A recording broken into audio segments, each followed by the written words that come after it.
बंदी छोड़ सतगुरु रामपाल जी परमेश्वर जी की जय हो।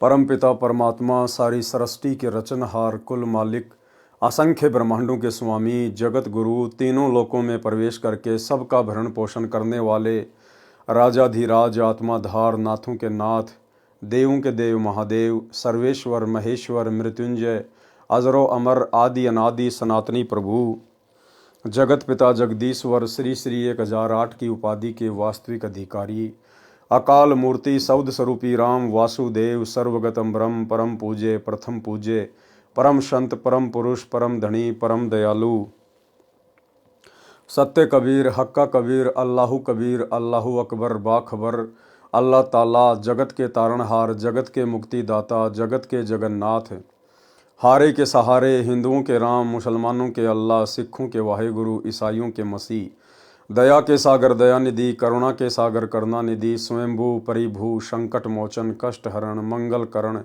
दुख भंजन अविगत कबीर निर्विकार निर्विषम परमात्मा अलय अलेख सतगुरु आदि अनादि सतगुरु असली मर्यादा पुरुषोत्तम असली राम असली कृष्ण असली घनश्याम असली मुरारी राजाओं के राजा महाराजाओं के महाराजा शहंशाहों के शहंशाह सम्राटों के सम्राट भगवानों के भगवान अल्लाहों के अल्लाह प्रभुओं के प्रभु मसीहाओं के मसीह सच्चे वाहेगुरु बाबाओं के बाबा पीरों के पीर सेठों के सेठ जगत सेठ सावड़सा सेठ सर्वगुण संपन्न अनंत कोटि कलाओं के स्वामी अनंत कोटि ब्रह्मांडों के नायक योगियों में महायोगी ध्यानियों में महाध्यानी सिद्धों में परम सिद्ध ज्ञानियों में तत्व ज्ञानी ब्रह्म ज्ञानी महाज्ञानी परम ज्ञानी सर्वश्रेष्ठ ज्ञानी विज्ञानी युवा कबीर समरथ कबीर असमवात अमित ओजा सच्चे रहनुमा करीम अल्लाह सुभान अल्लाह दुनिया के अंतिम पैगंबर 8 सितंबर 1951 से गांव धनाना जिला सोनीपत हरियाणा भारतवर्ष की पावन भूमि पे प्रकट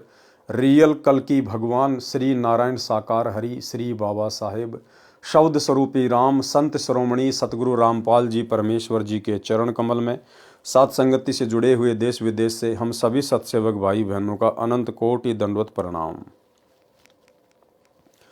सत्साई भाई और बहनों, दया पूज्य गुरुदेव भगवान की सारी सृष्टि के रचयिता की सतगुरु रामपाल जी परमेश्वर जी की पूज्य गुरुदेव भगवान के विशेष आशीर्वाद से उनकी विशेष अनुकंपा से आप और हम सभी साध संगति से जुड़े हुए सत्सेवक भाई बहन उनके तत्व ज्ञान को आधार बनाकर दृढ़ता के साथ भक्ति मार्ग पर निरंतर आगे की ओर बढ़ रहे हैं। भाई और बहनों, कलयुग की बिचली पीढ़ी में साध संगतियों का नसीब होना आप और हमारे ऊपर परमेश्वर की विशेष रजा विशेष मेहर है। आप और हमारा भी कर्तव्य बनता है कि अब हम गुरु को परमेश्वर के रूप में मानकर जानकर पहचान कर अपना तन मन धन मन कर्म वचन से उनके चरण कमल में समर्पित करके दुनिया को अनदेखा करके और शतलोक में अपनी सुरती लगाएं, अर्थात मर्यादा शौपन में भी तोड़ने की ना सोचें और अपनी भक्ति को पूरा करें। तो भाई और बहनों, कबीर सागर के सरलार्थ के ऊपर वीडियो बनाने की श्रृंखला जारी है। पूज्य गुरुदेव जी के कर कमल से कबीर सागर के सरलार्थ के ऊपर आज हमारा ये 46वें नंबर का वीडियो है। हर एक वीडियो में गुरुदेव हमें कुछ न कुछ शिक्षा अवश्य उपलब्ध करवाते हैं। आज सिख धर्म के प्रवर्तक श्री नानक जी के ऊपर हमारा ये 3रे नंबर का वीडियो है और कबीर सागर के सरलार्थ का 46वें नंबर का वीडियो है। आज श्री नानक जी का जो वीडियो है वो कंप्लीट हो जाएगा। इस वीडियो में काफ़ी कुछ जानकारियाँ गुरुदेव भगवान ने आप और हमें उपलब्ध करवाई हैं। वीडियो देखते हैं। कबीर सागर का सरलार्थ पेज नंबर 414। बेई नदी में प्रवेश। जीवन 10 गुरु साहिब से ज्यों का ज्यों सहाभार। गुरु जी प्रत्येक प्रातः बेई नदी में, जो कि शहर सुल्तानपुर के पास ही बहती है, स्नान करने के लिए जाते थे। एक दिन जब आपने पानी में डुबकी लगाई तो फिर बाहर ना आए। कुछ समय उपरांत आप जी के सेवक ने जो कपड़े पकड़कर नदी के किनारे बैठा था, घर जाकर जयराम जी को खबर सुनाई कि नानक जी डूब गए हैं। तो जयराम जी तैराकों को साथ लेकर नदी पर गए। आप जी को बहुत ढूंढा किंतु आप नहीं मिले। बहुत देखने के पश्चात सब लोग अपने अपने घर चले गए। भाई जयराम जी के घर बहुत चिंता और दुख प्रकट किया जा रहा था कि 3रे दिन सवेरे ही एक स्नान करने वाले भगत ने घर आकर बहन जी को बताया कि आपका भाई नदी के किनारे बैठा है। यह सुनकर भाईया जयराम जी बेई नदी की तरफ दौड़ पड़े और जब जब पता चलता गया और बहुत से लोग भी वहां पहुंच गए। जब इस तरह आपके चारों तरफ लोगों की भीड़ लग गई, आप जी चुपचाप अपनी दुकान पहुंच गए। आप जी के साथ स्त्री और पुरुषों की भीड़ दुकान पर आने लगी। लोगों की भीड़ देखकर गुरुजी ने मोदी खाने का दरवाजा खोल दिया। भाई और बहनों, पॉइंट है, ध्यान से सुनना। लोगों की भीड़ देखकर गुरुजी ने मोदी खाने का दरवाजा खोल दिया और कहा, जिसको जिस चीज की जरूरत है वह उसे ले जाए। मोदी खाना लुटाने के पश्चात गुरुजी फकीरी चोला पहनकर शमशान घाट में जा बैठे। यानी जब वापस सतलोक से आए थे वो नानक जी नहीं थे। रंग रूप शरीर अवश्य नानक जी का लोगों को दिखाई दे रहा था, लेकिन वो स्वयं कबीर परमात्मा थे, सतगुरु रामपाल जी थे। भाई और बहनों, यदि नानक जी होते तो जिस प्रकार सीधे अपनी दुकान पर गए और लोगों की भीड़ इकट्ठा हो गई, अगर नानक जी होते तो वो कभी भी भीड़ को ये ना कहते कि जिसको जो चाहिए ले जाओ, क्योंकि नानक जी को पता था कि मैं यहां पर नौकर हूं और ये सुल्तानपुर के नवाब के यहां पे मैं नौकरी कर रहा हूं और मुझे प्रत्येक चीज का हिसाब देना पड़ेगा। क्योंकि बाकी दिन तो नानक जी पैसे लिया करते थे, सामान दिया करते थे। उससे पहले तो नानक जी ने कभी नहीं कहा कि ले जाओ, जिसको जो मर्जी सामान चाहिए ले जाओ ले जाओ। भला तीसरे दिन जब बेई नदी से बाहर आए, उसके बाद जब सीधा अपनी दुकान पर गए तो क्यों सारा मोदी खाना लुटवा दिया फ्री में? क्योंकि भाई और बहनों, उस समय नानक जी के रूप में परमात्मा थे, कबीर जी थे, सतगुरु रामपाल जी थे। और परमात्मा कभी भी जो देता है वो मोल भाव करके नहीं देता। दाता एक राम, भिखारी सारी दुनिया। वो परमेश्वर कभी भी मोल भाव नहीं करता। वो परमेश्वर केवल देता है, उसके बदले कुछ लेता नहीं है। तो नानक जी के रूप में स्वयं कबीर परमात्मा सतगुरु रामपाल जी थे और परमेश्वर ने कहा कि जिसको जो चाहिए मोदी खाने से सामान ले जाओ। पूरा मोदी खाना उन्होंने लुटवा दिया। तो ये भी एक सबूत है कि सतलोक से जब वापस आए थे तो नानक जी नहीं थे, स्वयं कबीर परमेश्वर जी थे। लोगों की भीड़ देखकर गुरुजी ने मोदी खाने का दरवाजा खोल दिया और कहा, जिसको जिस चीज की जरूरत है वह उसे ले जाए। मोदी खाना लुटाने के पश्चात गुरुजी फकीरी चोला पहनकर शमशान घाट में जा बैठे। मोदी खाना लुटाने और गुरुजी के चले जाने की खबर जब नवाब को लगी तो उसने मुंशी द्वारा मोदी खाने की किताबों का हिसाब जयराम को बुलाकर पड़ताल करवाया। हिसाब देखने के पश्चात मुंशी ने बताया कि गुरुजी के 760 रुपए सरकार की तरफ अधिक हैं। इस बात को सुनकर नवाब बहुत खुश हुआ। उसने गुरुजी को बुलाकर कहा कि उदास न हो, अपना फालतू पैसा और मेरे पास से लेकर मोदी खाने का काम जारी रखें। पर गुरुजी ने कहा, अब हमने ये काम नहीं करना, हमें कुछ और काम करने का भगवान की तरफ से आदेश हुआ है। नवाब ने पूछा, क्या आदेश हुआ है? तब गुरुजी ने मूल मंत्र उच्चारण किया, ओमकार सत्य नामो कर्ता पुरुष निर्भव निर्वयु अकाल मूर्ति अजूनी सब गुरु प्रसादी। नवाब ने पूछा कि यह आदेश आपको भगवान ने कब दिया? गुरुजी ने बताया कि जब हम बेई में स्नान करने गए थे तो वहां से हम सचखंड अपने स्वामी के पास चले गए थे। वहां हमें आदेश हुआ कि नानक जी ये मंत्र आप जपो और बाकियों को जपा कर कलयुग के लोगों को पार लगाओ। इसलिए अब हमें अपने मालिक के इस हुक्म की पालना करनी है। इस संदर्भ को भाई गुरदास जी वार 1 पौड़ी 24 में लिखते हैं। बाबा पैदा सचखंड नौ निधि नाम गरीबी पाई। अर्थात बाबा नानक जी सचखंड गए, वहां आपको 9 निधियों का खजाना, नाम और निर्भयता प्राप्त हुई।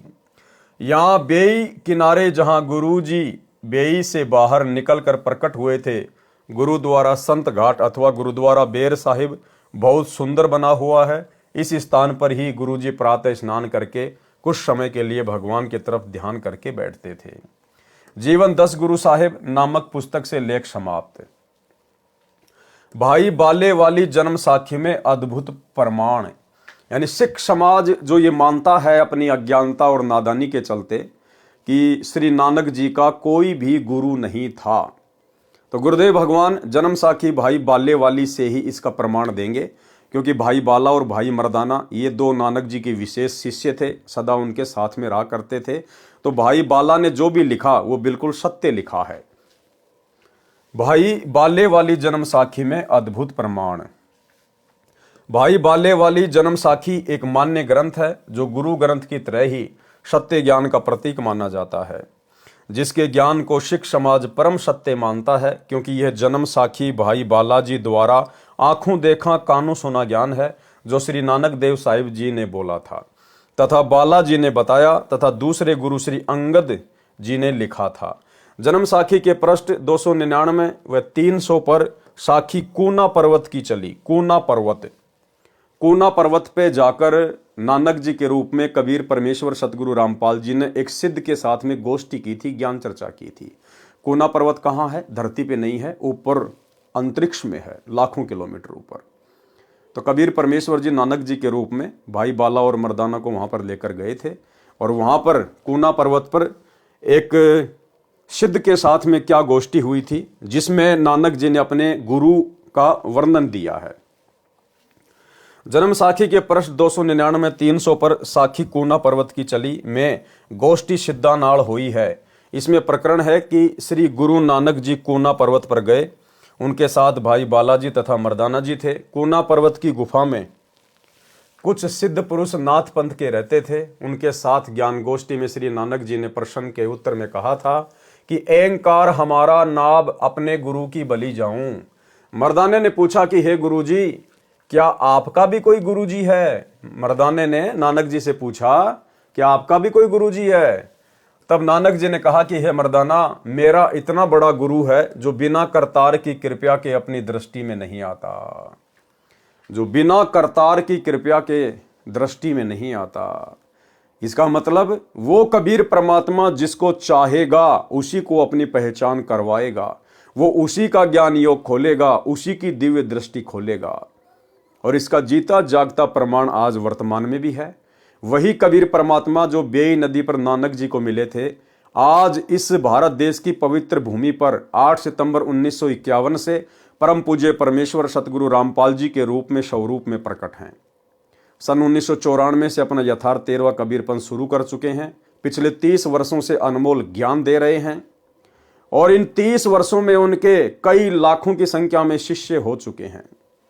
लेकिन उन लाखों में से केवल चंद ही आत्माएं हैं, 5 या 10% बड़ी मुश्किल से, जिनको सतगुरु रामपाल जी ने स्वयं के परमेश्वर होने के विषय में उनकी दिव्य दृष्टि खोलते हुए जानकारी दी है। केवल साध संगति से जुड़े हुए सत्सेवक भाई बहन ही वो शिष्य हैं, वो फॉलोवर हैं, जिनकी दिव्य दृष्टि, जिनका ज्ञान योग कबीर परमेश्वर सतगुरु रामपाल जी ने हल्का सा खोला है। और गुरुदेव भगवान ने स्वयं की पहचान करवाई है कि तुम्हारा गुरु कोई गांव धनाने का जांट नहीं है, सचखंड का शहंशाह है जिसने सारी सृष्टि रची है। इसके अलावा सतलोक आश्रमों से जुड़ी हुई 90% संगत का ज्ञान योग अभी तक नहीं खुला है। उनके ऊपर दिव्य दृष्टि की किसी भी प्रकार की कोई रजा नहीं हुई है। वे आत्माएं आज भी अपने गुरु को केवल एक गुरु मानती है, संत मानती है, कबीर जी का अवतार मानती है, और कबीर मानती है एक कागज के टुकड़े को, दाढ़ी मूंछ वाली कबीर जी की समझे जाने वाली नकली फोटो को, बनावटी फोटो को, और प्रतिवर्ष जून के महीने में उस फोटो को भगवान मानकर उसका कबीर प्रकट दिवस मनाती है। तो नानक जी यहाँ क्या कह रहे हैं कि वो करतार जिसकी दृष्टि खोलता है भाई वही समझ पाता है। तब नानक जी ने कहा कि हे मर्दाना, मेरा इतना बड़ा गुरु है जो बिना करतार की कृपा के अपनी दृष्टि में नहीं आता। इससे आगे साखी और चली, मीना पर्वत चले। तब मर्दाने ने पूछा कि हे गुरुजी, हम तो आपके साथ ही रहे हैं, आप जी को वह गुरुजी कब मिला था? गुरु नानक जी ने उत्तर दिया कि उस समय तक तुम मेरे पास नहीं आए थे, जब हम मिलने गए थे। तब मर्दाने ने कहा कि जी कब मिलने गए थे? तब श्री नानक जी ने कहा कि जब सुल्तानपुर में बेई नदी में डुबकी लगाई थी तब 3 दिन उसी के साथ रहे थे। हे मर्दाना, भाई बाला जानता है, हे मर्दाना, ऐसा गुरु है जिसकी सत्ता संपूर्ण संसार में आश्रय दे रही है, उसको जिंदा बाबा कहते हैं। हे मर्दाना, जिंदा उसी को कहते हैं जो काल के अधीन न आवे, अपितु काल उसके अधीन है। क्या कहते हैं भाई और बहनों उसको? जिंदा। और जिंदा कौन होता है? स्वयं कबीर परमात्मा। उसको जिंदा बाबा कहते हैं। हे मर्दाना, जिंदा उसी को कहते हैं जो काल के अधीन न आवे, अपितु काल उसके अधीन है। भाई और बहनों, आज सतगुरु रामपाल जी के रूप में हमें भी वही जिंदा बाबा मिला है। आज हम उसी जिंदा बाबा की शरण में हैं जो जिंदा बाबा बेई नदी पर श्री नानक जी को मिले थे और गांव छुडानी में श्री गरीबदास जी को मिले थे। और गरीबदास जी ने अपनी वाणी में असुर निकंदन रमेणी में कहा है कि सतगुरु दिल्ली मंडल आईसी, सूती धरणी सूम जगाईसी। सतगुरु दिल्ली मंडल में आएगा। कब कहा गरीबदास जी ने? 650 साल पहले अपने सदग्रंथ साहिब में। गुरुदेव ने वो वाणी हमें असुर निकंदन रमेणी में दी है लास्ट में। सतगुरु दिल्ली मंडल आईसी, सूती धरणी सूम जगाईसी, काग भूषण छत्तर के आगे, गंधर्व करत चलत है रागे। तो गरीबदास जी कह रहे हैं कि मुझे जो सतगुरु मिले थे जिंदा बाबा के रूप में, सतलोक से आए थे, छुडानी के खेतों में मुझे जो जिंदा बाबा मिले थे, जो मुझे सतगुरु मिले थे, तो गरीबदास जी कह रहे हैं कि आगे चलकर वही मेरा सतगुरु जो मुझे जिंदा बाबा के रूप में मिला था, वही दिल्ली मंडल में आएगा। सतगुरु दिल्ली मंडल आईसी, सूती धरणी सूम जगाईसी। तो आज दिल्ली मंडल में कौन आया भाई और बहनों? सतगुरु रामपाल जी आए 8 सितंबर 1951 को। तो कौन हुए सतगुरु रामपाल जी? गरीबदास जी के सतगुरु। गरीबदास जी के सतगुरु कौन थे? जिंदा बाबा। जिंदा बाबा कौन था? कबीर जी। तो आज हमें जो पूज्य गुरुदेव भगवान प्राप्त हैं, हमें जिनकी शरण प्राप्त है, ये स्वयं जिंदा बाबा हैं, ये स्वयं कबीर साहिब हैं, गरीबदास जी के सतगुरु हैं, गरीबदास जी के जिंदा बाबा हैं। आप और हमारा कितना बड़ा सौभाग्य कि परमेश्वर ने हमें हल्की सी सद्बुद्धि देकर और अपनी वाणियों के खुलासों के माध्यम से ये जानकारी करवा दी कि तुम्हारा गुरु कोई गांव धनाने का जांट नहीं है, माँ के गर्भ से जन्म लेकर आया हुआ कोई मानुष नहीं है, कोई जीव नहीं है। और इसीलिए फिर गरीबदास जी ने हम भक्तों को बार बार अपनी वाणियों के माध्यम से चेताया है कि कलयुग की बिचली पीढ़ी वाले भक्तों, धोखा मत खा जाना। मेरा सतगुरु ही आगे चल के दिल्ली मंडल में आएगा, जिंदा बाबा, सतगुरु दिल्ली मंडल आईसी। इसलिए गरीबदास जी ने बार बार हमें आगाह किया है कलयुग की बिचली पीढ़ी वालों को अपने सदग्रंथ साहिब में कि जो मेरा सतगुरु दिल्ली मंडल में आएगा, जिंदा बाबा, जिसको तुम अपना गुरु धारण करोगे, उसको मानुष मानने की गलती मत करना। गुरु मानुष कर जानते, वो नरकइये अंध, ओवें दुखी संसार में आ गए यम के फंदे। तो गरीबदास जी ने अपनी अनेकों वाणियों में हमें बहुत अच्छे से सावधान किया है। उसको जिंदा बाबा कहते हैं। हे मर्दाना, जिंदा उसी को कहते हैं जो काल के अधीन ना हो, अपितु काल उसके अधीन है। श्री नानक जी का गुरु था अन्य प्रमाण। साखी कंधार देश की चली। जन्म साखी के पृष्ठ 470-471 पर एक मुगल पठान ने पूछा कि आपका गुरु कौन है? श्री नानक जी ने उत्तर दिया कि जिंदा पीर है, वह परमेश्वर ही गुरु रूप में आया था, उसका शिष्य सारा जहां है। फिर साखी रुक्कनदीन काजी के साथ हुई। जन्म साखी के पृष्ठ 183 पर कुछ वाणी इस प्रकार है। नानक आखे रुक्कनदीन साचा सुनहूं जवाब, खालक आदम सिरजिया आलम बड़ा कबीर। कायम दायम कुदरती सिर पीरा दे पीर, सजदे करे खुदाई नु आलम बड़ग्य कबीर। भावार्थ, श्री नानक जी ने कहा कि रुक्कनदीन काजी, जिस खुदा ने आदम जी की उत्पत्ति की है, वह बड़ा परमात्मा कबीर है। वही पृथ्वी पर सतगुरु की भूमिका करता है, वही पृथ्वी पर सतगुरु की भूमिका करता है। कौन? स्वयं बड़ा परमात्मा, आलम बड़ा कबीर, कायम दायम सिरजिया सब पीरा दे पीर। वो स्वयं ही पृथ्वी पर आकर सतगुरु की भूमिका करता है। नानक जी अपने गुरु के विषय में कह रहे हैं, कबीर परमात्मा के विषय में कह रहे हैं कि वो स्वयं ही पृथ्वी पर आकर सतगुरु की भूमिका करता है। तो आज जो महापुरुष इस कलयुग की बिचली पीढ़ी में सतगुरु की भूमिका में हैं, फिर भला ये कौन है? ये स्वयं कबीर परमात्मा हैं, अल्लाहों के अल्लाह, प्रभुओं के प्रभु हैं। दूसरी बात भाइयों और बहनों, यदि आप लोगों को लगता है कि सतगुरु तो कबीर जी के लिए कहा है, भाई अगर सतगुरु शब्द कबीर जी के लिए कहा जाता है, कौन से कबीर जी के लिए? आप लोगों की नज़रों में वो कबीर जो 650 साल पहले आया था काशी के बनारस में, अगर उस कबीर के लिए सतगुरु शब्द का प्रयोग किया जाता है, तो फिर इन सतलोक आश्रमों से जुड़े हुए भगत भाई बहनों को अपने गुरुदेव सतगुरु रामपाल जी के नाम से पहले सतगुरु शब्द का प्रयोग नहीं करना चाहिए, क्योंकि सतगुरु तो केवल पूरी सृष्टि में एक समय में एक ही होता है। एक समय में धरती पे दो दो सतगुरु नहीं होते, केवल एक ही सतगुरु होता है, और वो सतगुरु स्वयं कबीर परमात्मा होता है। तो फिर आपके गुरु जी कौन हुए? सतगुरु रामपाल जी कौन हुए? आप अपने गुरुदेव के नाम से पहले सतगुरु शब्द लगाते हैं, और सतगुरु शब्द का अधिकारी केवल कबीर परमात्मा है, किसी और के नाम के आगे पीछे सतगुरु लग ही नहीं सकता। और भाई आप सतलोक आश्रम वालों के अनुसार यदि सतगुरु शब्द कबीर जी जो दाढ़ी मूछ वाले रूप में 650 साल पहले आए थे उन्हीं के नाम से पहले लगता है, तो फिर आप अपने गुरु को सतगुरु कहना छोड़ दीजिए, क्योंकि सतगुरु की भूमिका तो खुद कबीर परमात्मा ही करता है। दूसरा, आप जी अपने गुरुदेव को बंदी छोड़ बंदी छोड़ बंदी छोड़ कहते हैं। भाई बंदी छोड़ तो पूरी सृष्टि में एक ही है, वो है कबीर परमात्मा। फिर आप अपने गुरुदेव को बंदी छोड़ क्यों कहते हैं? क्या बंदी छोड़ भी दो हैं? अरे क्या भगवान भी दो हैं सृष्टि में? बंदी छोड़ एक ही है जो काल के बंधन से छुड़वा सकता है, स्वयं कबीर परमात्मा। और आप लोग यदि उस दाढ़ी मूछ वाली कागज की फोटो को बंदी छोड़ मानते हैं, तो फिर आप अपने गुरुजी के नाम से पहले बंदी छोड़ क्यों लगाते हैं? भाई आप तो दोगला आचरण कर रहे हैं, आप तो दो नावों की सवारी कर रहे हैं।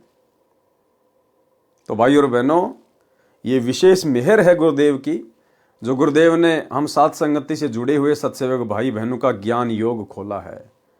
हमें गुरु और गोविंद में कोई अंतर नजर नहीं आ रहा है। परमात्मा भी कहते हैं गुरु और गोविंद दो नहीं भाई, जब तक दो समझेगा दो जग में जाई।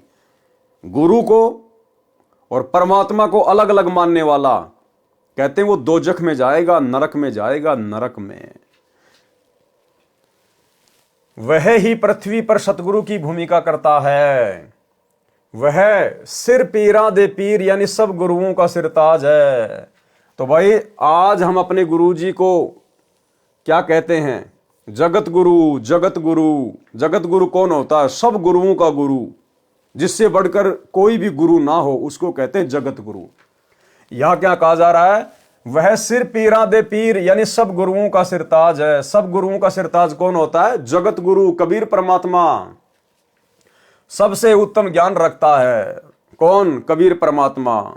आज पृथ्वी पर सबसे उत्तम ज्ञान किसके पास में है? केवल सतगुरु रामपाल जी परमेश्वर जी के पास। और एक ऑडियो में सतगुरु रामपाल जी परमेश्वर कह रहे हैं कि बच्चों, इस पूरी सृष्टि में इस दास के अलावा किसी को ज्ञान नहीं है। तो भाई पूरी सृष्टि में तो सतलोक आश्रम से जुड़े हुए भाई बहनों के अनुसार कबीर जी भी है, क्योंकि आप लोग अपने गुरु जी को तो कबीर जी मानते नहीं। आप तो कबीर उसको मानते हैं जो दाढ़ी मूछ वाला है। आप लोगों के अनुसार तो वो सतलोक में बैठा हुआ है। और गुरुदेव कह रहे हैं कि पूरी सृष्टि में इस दास के अलावा किसी को तत्व ज्ञान नहीं है। तो क्या भाई तुम्हारे उस कबीर को भी नहीं है क्या जो सतलोक में बैठा हुआ है? उसको भी नहीं है क्या? क्योंकि सारी सृष्टि में तो वो दाढ़ी मूछ वाला कबीर भी आ गया अगर कहीं बैठा है तो। फिर गुरु जी इतनी बड़ी बात क्यों कह रहे हैं कि सारी सृष्टि में इस दास के अलावा किसी को ज्ञान नहीं, तत्व ज्ञान नहीं? तो कौन कह सकता है ये बात है? ये बात कौन कह सकता है? स्वयं कबीर परमात्मा ही कह सकता है, क्योंकि कबीर परमात्मा ही अपने रूप रूपांतरण करते हुए इस पृथ्वी पर सतगुरु की भूमिका करते हैं। तो आज सतगुरु रामपाल जी स्वयं ही कबीर परमेश्वर हैं, इनके अलावा कहीं और कोई कबीर नहीं है। यह बात जिस दिन तुम्हारे समझ में आ जाएगी उस दिन तुम भगत बन गए पक्के। और बच्चों, कबीर साहब सारी सृष्टि के रचने वाले, सबके पालक, सबके उत्पत्ति करता, कर्म के लेख को मिटाने वाले परमपिता परमात्मा आपको प्राप्त हुए। सारी सृष्टि में दास के अतिरिक्त इस अध्यात्म ज्ञान के जानने वाला कोई नहीं। तो पुण्यात्माओं, बच्चों, आपको समर्थ परमात्मा और पूर्ण सतगुरु और कंप्लीट स्पिरिचुअल नॉलेज, संपूर्ण आध्यात्मिक ज्ञान प्राप्त है। सबसे उत्तम ज्ञान रखता है। वह कायम यानी श्रेष्ठ दायम यानी समर्थ परमात्मा कुदरती है। मुसलमान अल्लाह कबीर कहते हैं। कबीर का अर्थ बड़ा करके बड़ा अल्लाह अर्थ करते हैं। श्री नानक जी ने यह भी स्पष्ट कर दिया है कि वह बड़ा आलम कबीर है। मुसलमान जिसे अल्लाह कबीर कहते हैं यानी बड़ा अल्लाह कहते हैं। जन्म साखी में कबीर तथा बड़ा दोनों शब्द लिखे हैं, जिससे कबीर का अर्थ कबीर ही रहेगा तथा बड़ा शब्द भी रहेगा। इसलिए स्पष्ट हुआ कि बड़ा परमात्मा कबीर है। वह बड़ा आलम कबीर है जो धानक रूप में काशी में लीला करके गया है, जिसका प्रमाण श्री गुरु ग्रंथ साहिब जी के पृष्ठ 24, 721, 731 पर पूर्व में लिख दिया गया है। उसमें स्पष्ट है। तथा कबीर सागर पवित्र ग्रंथ भी भाई बालाजी ने जैसे प्रत्येक सुना लिखा है, ऐसे ही धनी धर्मदास जी ने परमेश्वर कबीर जी से सुना ज्ञान लिखा है, जो पहले भी पढ़ा अब नीचे पढ़ें। पवित्र कबीर सागर में प्रमाण विशेष विचार। पूरे गुरु ग्रंथ साहिब में कहीं प्रमाण नहीं है कि श्री नानक जी परमेश्वर कबीर जी के गुरु थे। जैसे गुरु ग्रंथ साहिब आदरणीय तथा प्रमाणित है, ऐसे ही पवित्र कबीर सागर भी आदरणीय तथा प्रमाणित सदग्रंथ है तथा श्री गुरु ग्रंथ साहिब से पहले का है। इसीलिए तो सैकड़ों वाणी कबीर सागर सदग्रंथ से गुरु ग्रंथ साहिब में ली गई हैं। पवित्र कबीर सागर में विस्तृत विवरण है नानक जी तथा परमेश्वर कबीर साहिब जी की वार्ता का तथा श्री नानक जी के पूज्य गुरुदेव कबीर परमेश्वर जी थे। कृपया निम्न पढ़ें।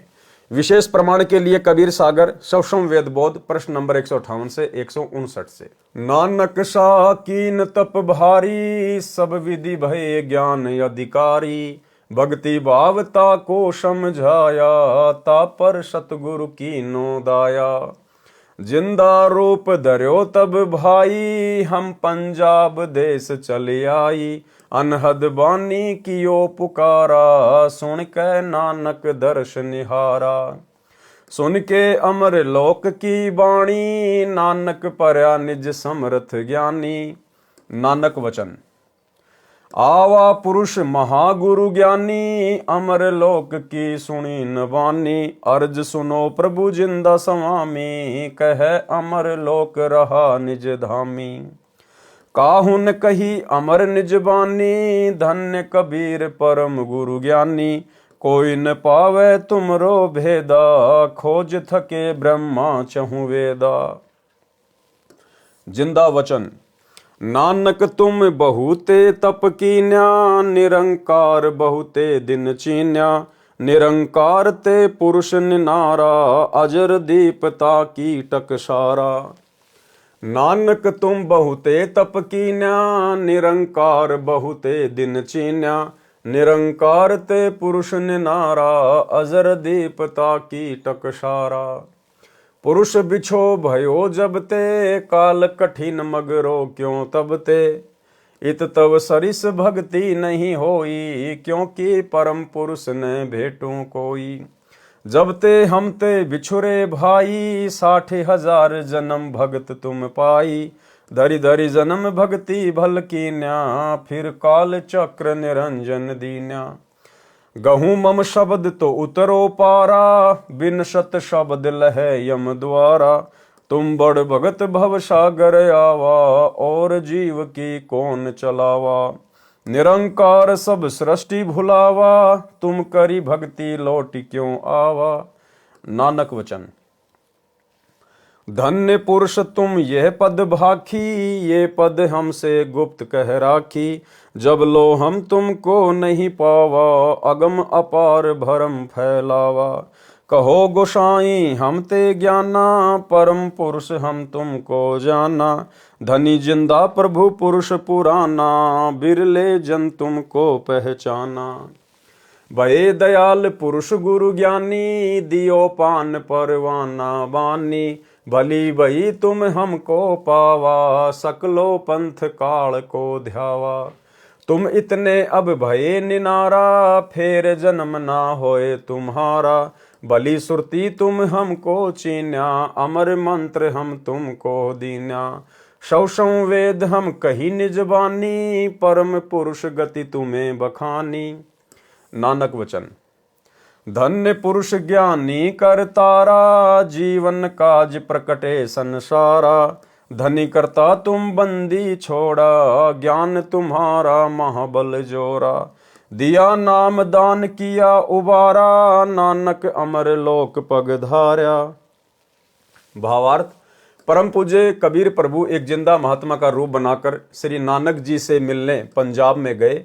तब श्री नानक साहिब जी से वार्ता हुई। तब परमेश्वर कबीर जी ने कहा कि आप जैसी पुण्यात्मा जन्म मृत्यु का कष्ट भोग रहे हो, फिर आम जीव का कहाँ ठिकाना। जिस निरंकार को आप प्रभु मानकर पूज रहे हो, पूर्ण परमात्मा तो इससे भी भिन्न है, वह मैं ही हूं। जब से आप मेरे से बिछड़े हो, 60,000 जन्म तो अच्छे अच्छे उच्च पद भी प्राप्त कर चुके हो। जैसे सतयुग में यही पवित्र आत्मा राजा अमरीश तथा त्रेता युग में राजा जनक, जो सीता जी के पिताजी थे, हुए, तथा कलयुग में श्री नानक साहिब जी हुए। फिर भी जन्म मृत्यु के चक्कर में ही हो। मैं आपको सत शब्द अर्थात सच्चा नाम जाप मंत्र बताऊंगा, उससे आप अमर हो जाओगे। श्री नानक साहिब जी ने प्रभु कबीर जी से कहा कि आप बंदी छोड़ भगवान हो, आपको कोई बिरला सौभाग्यशाली व्यक्ति ही पहचान सकता है। क्या कहा नानक जी ने? श्री नानक जी ने प्रभु कबीर जी से कहा कि आप बंदी छोड़ भगवान हो। आज हम बंदी छोड़ किसको कहते हैं? सतगुरु रामपाल जी को। आप बंदी छोड़ भगवान हो, आपको कोई बिरला सौभाग्यशाली व्यक्ति ही पहचान सकता है। इसलिए भाई और बहनों, दास बार बार कहता है कि आज यदि धरती पर सतगुरु रामपाल जी को कबीर परमेश्वर जी के रूप में किसी ने जाना है, पहचाना है, उन्हें कोई कबीर मानकर वास्तव में इष्ट मानकर भक्ति कर रहा है, गीता अध्याय 3 श्लोक 13 के अनुसार उन्हें भोग लगा रहा है, तो केवल साध संगति से जुड़े हुए सत्सेवक भाई बहन हैं। ये सतगुरु रामपाल जी परमेश्वर जी का यथार्थ 13वां कबीर पंथ है। ये सतलोक के लिए भक्ति का ट्रेनिंग सेंटर है। स्पष्ट कर दिया यहां परमात्मा ने, आपको कोई बिरला सौभाग्यशाली व्यक्ति ही पहचान सकता है। तो ये सौभाग्य भाई और बहनों केवल हम साध संगत वाले भाई बहनों को प्राप्त है वर्तमान में। आगे तो हो सकता है बहुत सारी आत्माओं को हो जाएगा, लेकिन वर्तमान समय 2024 तक इस परीक्षा के समय में जो भक्तों की छटनी की जा रही है, इस पहले बैच की परीक्षा चल रही है। सन 1994 से 2014 तक परमात्मा ने जितनी भी आत्माओं को अपनी शरण में लिया, उनकी परीक्षा चल रही है। और इस परीक्षा में अभी तक तो केवल साथ संगति से जुड़े हुए भाई बहन ही पास हुए हैं। कबीर सागर के अध्याय अगम निगम बोध में प्रश्न नंबर 44 पर शब्द नानक वचन, वाह वाह कबीर गुरु पूरा है, पूरे गुरु की मैं बल जावा, जाका शकल जहूरा है। अधर दुलिच परे हैं गुरुअन के, शिव ब्रह्मा जहां सूरा है। श्वेत ध्वजा फरहात गुरुवन की, बाजत अनहद तूरा है। पूर्ण कबीर सकल घटदर से, हरदम हाल हजूरा है। नाम कबीर जपे बड़ भागी, नानक चरण को धूरा है। विशेष विवेचन, बाबा नानक जी ने उस कबीर जुलाहे काशी वाले को सत्यलोक यानी सचखंड में आंखों देखा, तथा फिर काशी में धानक जुलाहे का कार्य करते हुए, तथा बताया कि वही धानक रूप जुलाहा सतलोक में सत्य पुरुष रूप में भी रहता है, तथा यहां भी वही है। श्री नानक जी ने बचपन में श्री ब्रजलाल पांडे जी से गीता जी को समझा था। पूर्ण परमेश्वर कबीर जी के दर्शन के पश्चात उन्हीं से प्राप्त तत्व ज्ञान के आधार से उसी पांडे से गीता जी के 7 श्लोकों के विषय में पूछा। श्री ब्रजलाल पांडे निरुत्तर हो गया। अपनी बेइज्जती जानकर श्री नानक जी से ईर्ष्या करने लगा, तथा श्री नानक जी के माता पिता को तथा अन्य हिंदुओं को कहा कि श्री नानक तो अपने भगवानों का अपमान करता है, जिससे लोगों ने श्री नानक जी की बातों को ध्यान से नहीं सुना। वे 7 श्लोक निम्न हैं। कौन से हैं? श्री ब्रजलाल पांडे से श्री नानक जी ने पूछा, आप कहते हो कि गीता जी का ज्ञान श्री कृष्ण जी ने बोला, तथा श्री कृष्ण जी ही श्री विष्णु अवतार हैं। श्री विष्णु जी अजन्मा सर्वेश्वर अविनाशी हैं, इनके कोई माता पिता नहीं है। आप ये भी कहते हो कि रजगुण ब्रह्मा, सतगुण विष्णु तथा तमगुण शिव हैं, यही त्रिगुण माया है। परंतु गीता ज्ञानदाता प्रभु, पहला श्लोक कौन सा है? गीता अध्याय 2 श्लोक 12 में तथा अध्याय 4 श्लोक 5 में अपने आप को नाशवान कह रहा है कि मेरे तो जन्म तथा मृत्यु होते हैं, तथा अध्याय 15 श्लोक 4 तथा अध्याय 18 श्लोक 62 में गीता ज्ञानदाता प्रभु किसी अन्य परमेश्वर की शरण में जाने को कह रहा है, तथा उसी की साधना से सर्व सुख तथा पूर्ण मोक्ष संभव है। मैं गीता ज्ञानदाता भी उसी की शरण में हूं। गीता अध्याय 7 श्लोक 15 में गीता ज्ञानदाता प्रभु कह रहा है कि जिनका ज्ञान त्रिगुण माया के द्वारा हरा जा चुका है। भावार्थ है कि जो साधक तीनों गुणों रजगुण ब्रह्मा, सतगुण विष्णु तथा तमगुण शिव की पूजा करते हैं, इनसे ऊपर अन्य प्रभु की साधना नहीं करते, जिनकी बुद्धि इन्हीं तक सीमित है, वे तो राक्षस स्वभाव को धारण किए हुए मनुष्यों में नीच दूषित कर्म करने वाले मूर्ख मुझे भी नहीं बसते। उपरोक्त तीनों प्रभुओं की पूजा मना है। फिर गीता ज्ञानदाता ब्रह्म काल अध्याय 7 श्लोक 18 में अपनी साधना को भी अनुत्तमाम अति घटिया कह रहा है। इसलिए गीता अध्याय 18 श्लोक 62 में कहा है कि पूर्ण मोक्ष तथा परम शांति के लिए उस परमेश्वर की शरण में जा। गीता अध्याय 4 श्लोक 34 में प्रमाण है कि उसके लिए किसी तत्वदर्शी संत की खोज कर। मैं उस परमात्मा के विषय में पूर्ण जानकारी नहीं रखता। उसी तत्वद्रष्टा संत द्वारा बताए ज्ञान अनुसार उस परमेश्वर की भक्ति कर। यही प्रश्न परमेश्वर कबीर साहिब जी ने श्री नानक जी से बेई नदी के किनारे पर किया था।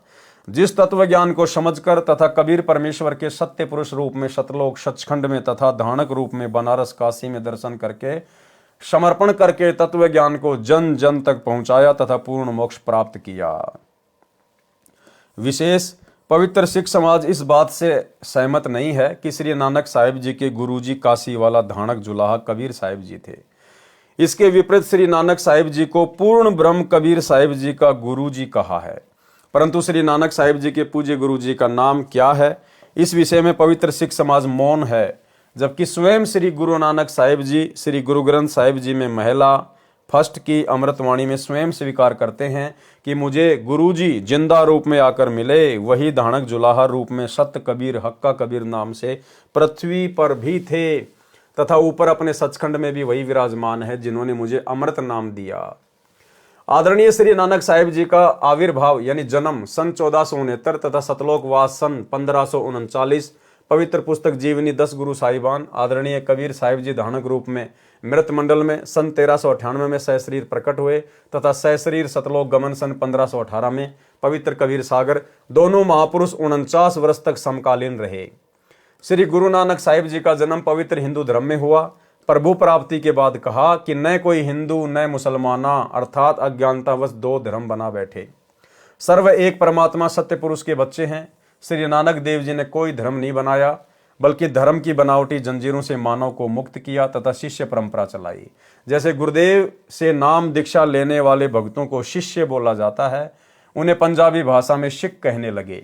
जैसे आज इस दास के लाखों शिष्य हैं, परंतु यह धर्म नहीं है। सर्व पवित्र धर्मों की पुण्यात्माएं आत्म कल्याण करवा रही हैं। यदि आने वाले समय में कोई धर्म बना बैठे तो वह दुर्भाग्य ही होगा। भेदभाव तथा संघर्ष की नई दीवार ही बनेगी, परंतु लाभ कुछ नहीं होगा। विशेष केवल एक ही बात को कि कौन किसका गुरु तथा कौन किसका शिष्य है वाद विवाद का विषय न बनाकर सच्चाई को स्वीकार करना चाहिए। कुछ देर के लिए श्री नानक साहिब जी को परमात्मा कबीर साहिब कबीर देव जी का गुरु जी मान लें। ये विचार करें कि इन महापुरुषों ने गुरु शिष्य की भूमिका करके हमें कितनी अनमोल वाणी रचकर दी है तथा हम कितना उनका अनुसरण कर पा रहे हैं। आज किसी व्यक्ति का जन्म पवित्र हिंदू धर्म में है, वह अपनी साधना तथा इष्ट को सर्वोच्च मान रहा है।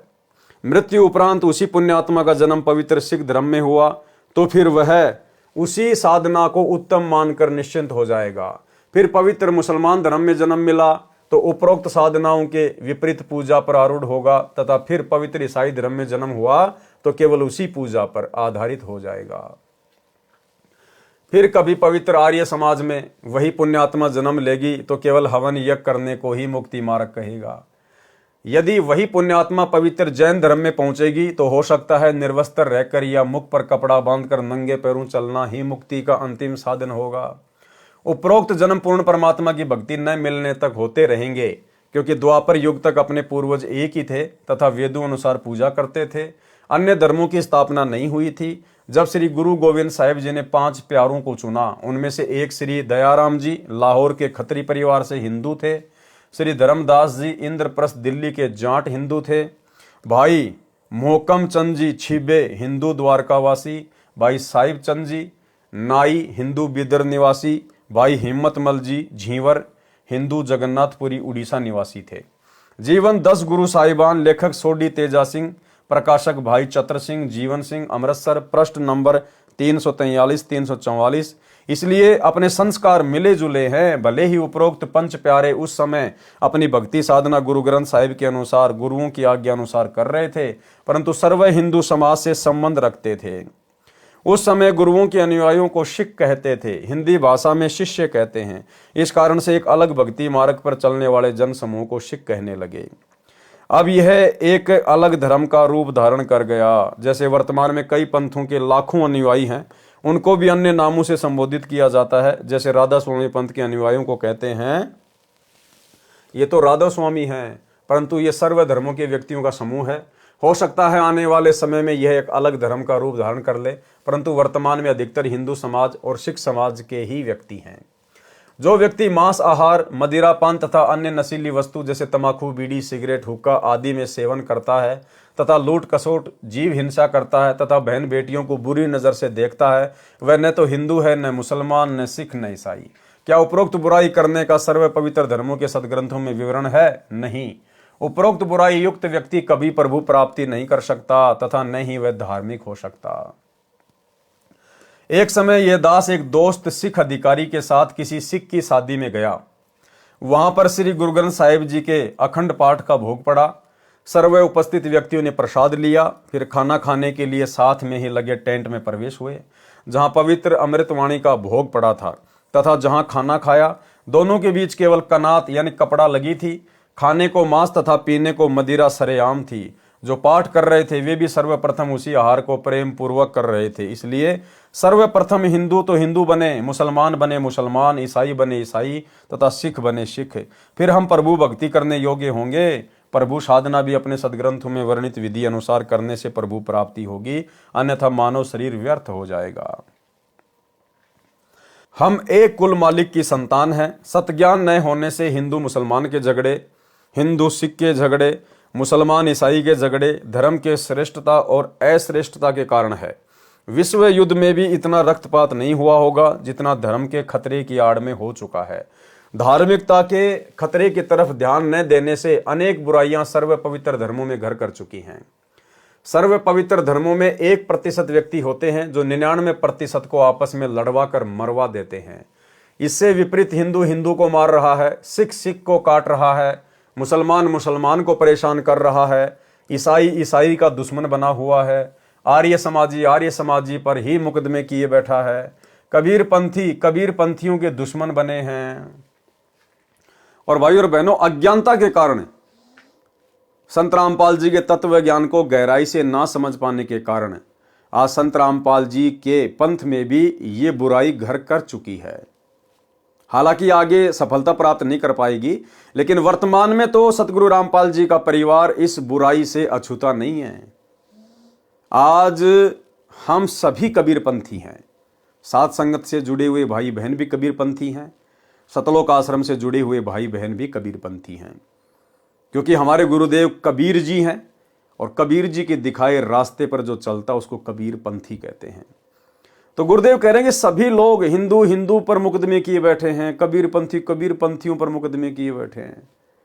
और भाई और बहनों, इस पवन दास पर सतलोक आश्रम मैनेजमेंट हरियाणा वालों ने झूठा मुकदमा सतगुरु रामपाल जी के माध्यम से ही करवा डाला। अब सोचिए भाई और बहनों, हमारे गुरुदेव इतनी बड़ी बात लिख रहे हैं। अब इतनी बड़ी बात लिखने वाले और समाज को शिक्षा देने वाले कि ऐसे आपस में मुकदमे नहीं करने चाहिए, ये अच्छी बात नहीं है, परमात्मा के भक्ति मार्ग में ऐसा नहीं होना चाहिए। तो गुरुजी तो मना कर रहे हैं कि आपस में मुकदमेबाजी नहीं करनी चाहिए। फिर सोचिए भाई और बहनों, मुझ पवन दास के ऊपर सतगुरु रामपाल जी ने मुकदमा क्यों किया? अपने परिवार के कहने पर। अगर आप इसको एक नॉर्मल बात मान के चलोगे तो फिर ये तो दोगली बात हो गई सतगुरु रामपाल जी की। यहां तो कह रहे हैं कि आपस में मुकदमेबाजी नहीं करनी चाहिए। जो आपस में एक दूसरे पर मुकदमा करते हैं उनको ज्ञान नहीं है। और सतगुरु रामपाल जी ने मुझ पवन दास के ऊपर अपने परिवार के कहने से मुकदमा कर दिया। तो नॉर्मल तरीके से अगर आप इस बात को लेकर चलोगे तो ये बात सतगुरु रामपाल जी को दोगला साबित करती है। इसलिए दास आप सभी भाई बहनों को बार बार कहता है कि पूज्य गुरुदेव जी के द्वारा अपने परिवार के कहने पर इस परीक्षा के समय में मुझ पवन दास के ऊपर अपने भक्ति विधान के विपरीत ये 420 का मुकदमा लगाना, मुझ पवन दास को जेल करवाना, ये वर्तमान में उनकी लीला का, उनके मिशन का एक हिस्सा है। क्योंकि वो परमात्मा जिन्होंने सन 1994 से 2014 तक 20 साल तक जो भक्ति की खेती की थी, परमेश्वर ने अब उसमें से भूस को अलग करना था और गेहूं को अलग करना था और माध्यम बनाया मुझ पवन दास को 2 कोटि के जीव को भक्तों की परीक्षा के लिए। इसलिए भाइयों और बहनों, इस पवन दास के ऊपर जो गुरुद्रोही का टैग लगा हुआ है, ये गुरुदेव भगवान की लीला का, उनके मिशन का एक हिस्सा है। जो चंद भाई बहनों को तो समझ में आ गया, जो साथ संगति से जुड़े हुए हैं। बाकी आत्माओं की जो आश्रमों से जुड़ी हुई हैं, अभी उनकी आंखें बंद हैं, समय आने पर खुल जाएंगी। ईसाई का ईसाई दुश्मन बना हुआ है, आर्य समाजियों पर ही मुकदमे किए बैठा है। कबीर पंथियों के दुश्मन बने हैं तथा अन्य आश्रमों तथा डेरों के महंतों व संतों के आपस में कत्लेआम तथा मुकदमे तत्व ज्ञान के अभाव के कारण ही हो रहे हैं। क्या कह रहे हैं गुरुदेव?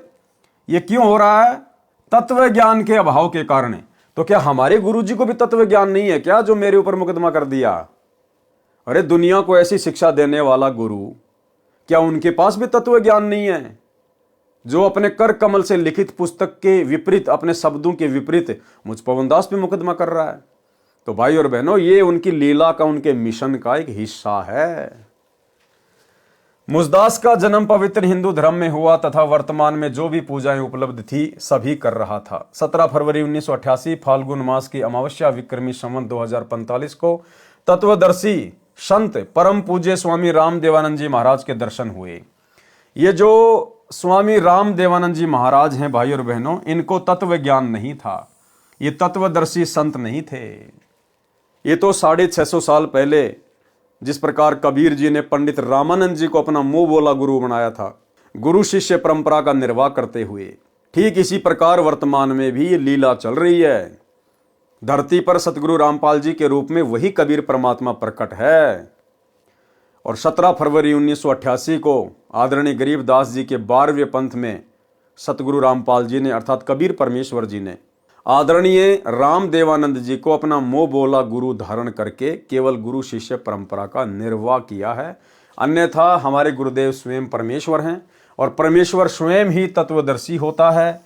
और एक समय में पृथ्वी पर एक ही तत्वदर्शी संत होता है, क्योंकि पूरी सृष्टि में कबीर जी के अलावा तत्वदर्शी संत की भूमिका कोई और नहीं निभा सकता। ये तो केवल अपने गुरु जी को महत्व दिया जा रहा है, क्योंकि भक्ति मार्ग में अपने गुरु को परमात्मा माना जाता है। परम पूज्य स्वामी राम देवानंद जी महाराज के दर्शन हुए। उन्होंने जब मुझे ये शास्त्र आधारित तत्व ज्ञान सुनाया, प्रथम बार ऐसा लगा जैसे किसी नास्तिक से मिलन हो गया और मन में आया कि ऐसे व्यक्ति के तो दर्शन भी व्यर्थ होते हैं। ऐसा क्यों कह रहे हैं गुरुदेव? क्योंकि जब सतगुरु रामपाल जी ये ज्ञान दे रहे हैं तो बहुत सारी आत्माओं के मन में इस प्रकार की बातें आती है शुरुआत में, जब उनके ज्ञान को सुनती हैं कि ये ज्ञान तो हमने आज से पहले कभी सुना ही नहीं। और फिर ना जाने वो गुरुदेव भगवान के विषय में क्या क्या सोचती हैं। नाप शनाप नास्तिक है, सनातन का दुश्मन है, हिंदू देवी देवताओं का दुश्मन है। तो आगे चलकर जब उन आत्माओं को ये ज्ञान समझ में आए तो उसके बाद उन आत्माओं को पछतावा ना हो कि भाई ऐसे महापुरुष के बारे में ना जाने हमारे मुंह से क्या क्या शब्द निकल गए थे, नास्तिक है, ये है, वो है। तो गुरुदेव उन आत्माओं को सांत्वना देते हुए यहां पर लिख रहे हैं कि भाई मेरे साथ भी शुरुआत में ऐसे ही बनी थी, इसलिए यदि तुम लोगों ने भी कभी मेरे प्रति ऐसा सोचा हो तो अपने मन में इस दोष को निकाल देना, अपने मन से इस बात को निकाल देना। भाई ये ज्ञान ही ऐसा है, शुरुआत में जब इसको कोई सुनता है तो अटपटा सा ही लगता है, ताकि उन आत्माओं को थोड़ी शांति सी महसूस हो।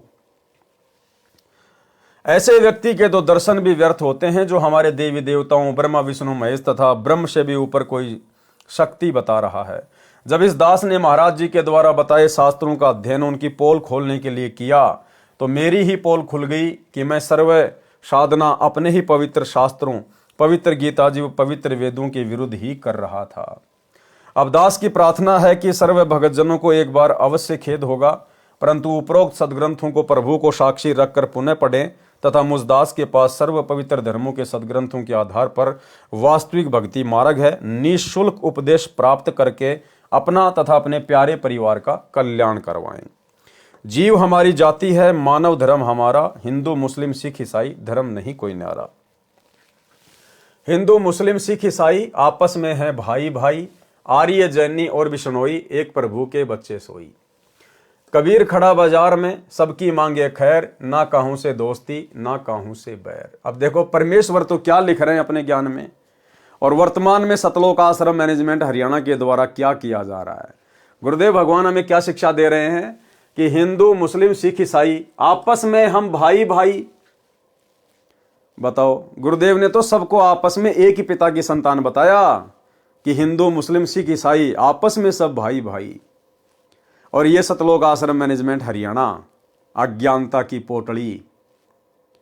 अभी बांग्लादेश में मुसलमानों के खिलाफ जिस प्रकार से बजरंग दल के द्वारा, विश्व हिंदू परिषद के द्वारा रैलियां निकाली गई कि हमारे हिंदू भाइयों को वहां दुखी किया जा रहा, परेशान किया जा रहा है, उन बजरंग दल वालों की रैलियों में उनका समर्थन करने के लिए मुसलमानों के विरोध में सतलोक आश्रम मैनेजमेंट हरियाणा से जुड़ी हुई मध्य प्रदेश की सीहोर जिले की संगत को वहां भेज दिया गया।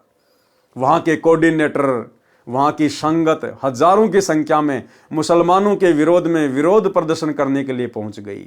अखबारों में न्यूज आ रही है। भाई और बहनों, इसको कहते हैं अज्ञानता। इसको कहते हैं तत्वदर्शी संत की शरण में आने के बाद भी भेजे में गोबर भर के रखना। गोबर, अरे हमारे लिए तो सब हमारे भाई हैं। हम किसी का विरोध यहां कर ही नहीं सकते। हम तो केवल प्यार प्रेम से समझा सकते हैं। हम यहां किसी का विरोध कर ही नहीं सकते। संतों का काम विरोध का होता ही नहीं है। कबीर खड़ा बाजार में मांगे सबकी खैर, और ना काहू से दोस्ती ना काहू से बैर। और यहां गुरुदेव साफ कह रहे हैं हिंदू मुस्लिम सिख ईसाई आपस में सब भाई भाई। तो नालायकों, तुम अपने भाइयों का विरोध करोगे क्या? अरे भाइयों को समझाया जाता है, भाइयों का कभी विरोध नहीं किया जाता। तो ये मुसलमान भी आप और हमारे लिए उतने ही प्रिय हैं जितने हिंदू हमारे लिए प्रिय हैं, जितने जैनी और ईसाई हमारे लिए प्रिय हैं। ठीक है, वर्तमान में उनको ज्ञान नहीं है, तत्व ज्ञान नहीं है, नकली गुरुओं के द्वारा वो भ्रमित है, शास्त्रों के विरुद्ध साधना कर रहे हैं, जिस कारण से आपस में लड़ रहे हैं, झगड़ रहे हैं। लेकिन आप और हमें तो गुरुदेव ने ज्ञान दे दिया, मानव धर्मी बना दिया। और यदि हम भी एक दूसरे के विरोध में, यदि हम किसी का पक्ष लेके खड़े हो जाएंगे, तो फिर हम संत रामपाल जी के भगत तो जलती हुई आग में घी डालने का काम कर रहे हैं।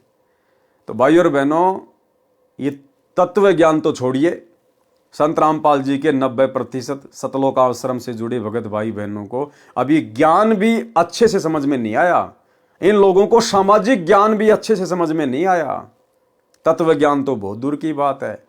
इसीलिए तो गुरुदेव भगवान अपनी हिसार जेल से आने वाली ऑडियो में इन लोगों को बार बार डांटते हैं। वो अंतर्यामी परमात्मा इन लोगों के इसी प्रकार के कुकर्म देखकर इनको बार बार डांटते हैं कि अच्छे इंसान तो जगत वाले भी ऐसा नहीं करते जैसा तुम भगत कर रहे हो।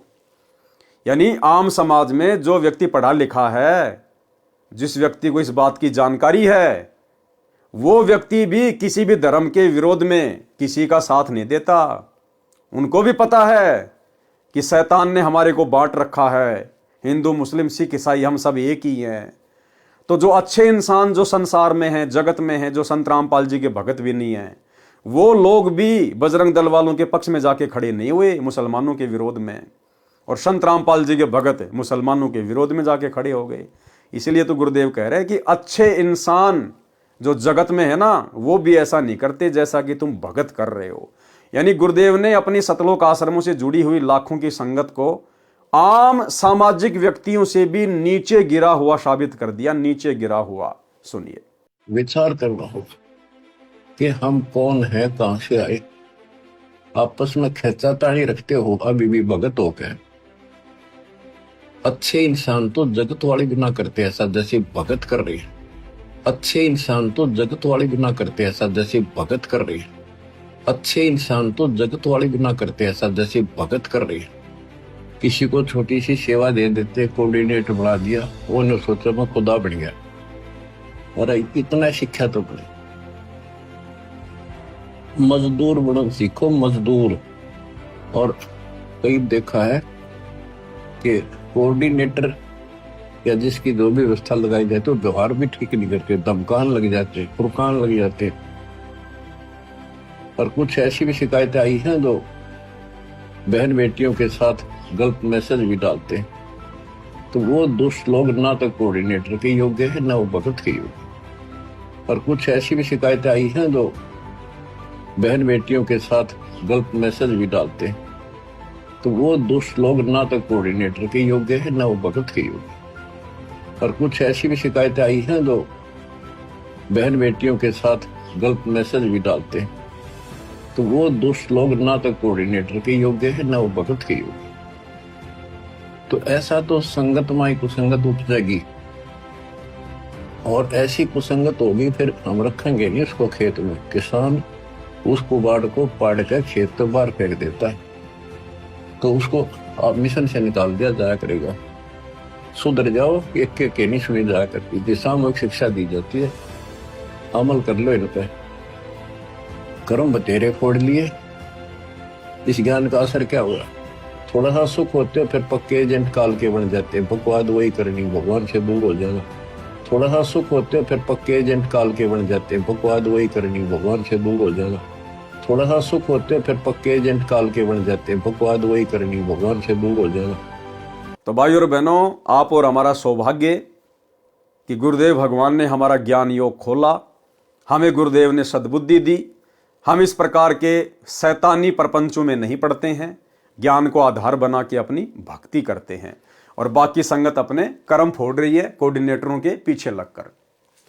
हिंदू मुस्लिम सिख ईसाई आपस में हैं भाई भाई, आर्य जैनी और बिश्नोई, एक प्रभु के बच्चे सोई। कबीरा खड़ा बाजार में सबकी मांगे खैर, ना कहूं से दोस्ती ना कहूं से बैर। शवसम वेद बोध पृष्ठ 160 से 162 पर सामान्य ज्ञान है। शवसम वेद बोध पृष्ठ 163 का सारांश। मृत्यु के समय जीव किस रास्ते से जाता है, उसके भविष्य का ज्ञान। अथ जीव के अंतकाल वाली वाणी। अंतकाल जब जीव को आवे, यथा कर्म तब दे ही पावे। यानी अंत समय में जैसा जिसने जो कर्म किए हैं, शुभ या अशुभ कर्म, उसी अनुसार से आगे वो शरीर धारण करता है। गुदा द्वार जब जीव निकासा, नरक खानी में ताको वासा। यानी जब किसी की मृत्यु होती है और उसकी आत्मा जब उसके गुदा द्वार से निकलती है, तो सीधा वो कहां जाता है? नरक में जाता है। गुदा द्वार से आत्मा निकलने की क्या पहचान है?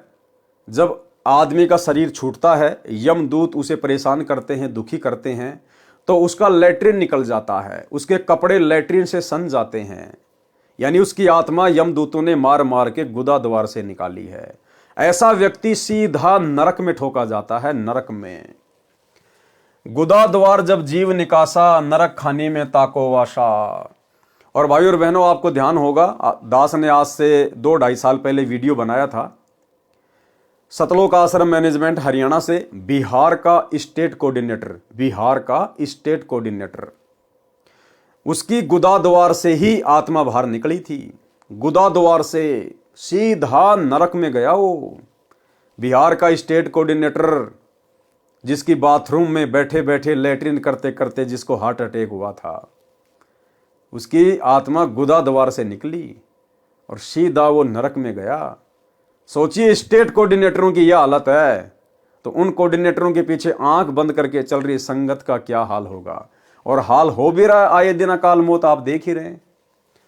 गुदा द्वार जब जीव निकासा, नरक खाने में ताको वाशा। गिरे नरक शीस बल जाई, ताही में पुनी रहे समाई। नाभि द्वार जो प्राण चलाना, जलचर योनि माही प्रकाटाना। नाभि द्वार से जिसके प्राण निकलते हैं, वो क्या बनता है? वो जल का जीव बनता है, मछली, मगरमच्छ वगैरह जो भी है। मूत्र द्वार कर जीव पयाना, पशु योनि तासु ठिकाना। और जिसकी आत्मा उसके मूत्र द्वार से निकलती है, यानी मरते समय जो पेशाब कर देता है भयभीत होकर यमदूतों से, तो कहते हैं मूत्र द्वार कर जीव पयाना, पशु योनि में ताकू ठिकाना। सीधा वो पशु योनि में जाता है। मुख द्वार ते जीव कडियावे, अन्न खाने में बासा पावे। और जिसकी आत्मा उसके मुख द्वार से निकलती है, मुख से कैसे निकलेगी? उसका मुंह फटा का फटा रह जाता है। मृत्यु के बाद जिस व्यक्ति का मुंह फटा हुआ है, तो समझो उसकी आत्मा उसके मुख द्वार से निकाली गई है। वो कहां जाएगा? अन्न खानी में। जैसे ये अनाज के अंदर जो जीवाणु जो पैदा हो जाते हैं गेहूं में, सरसों में, बाजरे में, जो जीवाणु पैदा हो जाते हैं, ढोरे, सुरसी, वो ऐसी योनियों में जाता है। श्वास द्वार ते जीव जब जाता, अंडज खानी में सो प्रकटता। वो कहाँ जाता है? अंडज खानी में, यानी वो पक्षी बनता है। जो अंडे से जो उत्पत्ति होती है, चाहे किसी जैसे छिपकली की भी जो है अंडे से होती है, बाकी जो पक्षी हैं उनकी भी अंडे से होती है। नेत्र द्वार जब जीव से धारा, मक्खी आदिक तन सो धारा। और आंखों से जिसकी आत्मा निकाली जाती है, यानी मरते समय जिसकी आंखें फटी की फटी रह जाती हैं, तो समझो उसकी आत्मा कहां से निकली है? नेत्र द्वार से। वो कहां जाएगा? वो मक्खी की योनि में जाता है। मक्खी और कीट पतंग की योनियां वो प्राप्त करता है। श्रवण द्वार ते जीव जब चाल्या, श्रवण यानी कान, प्रेत दे पावे तत्काला, वो भूत की योनि में जाता है।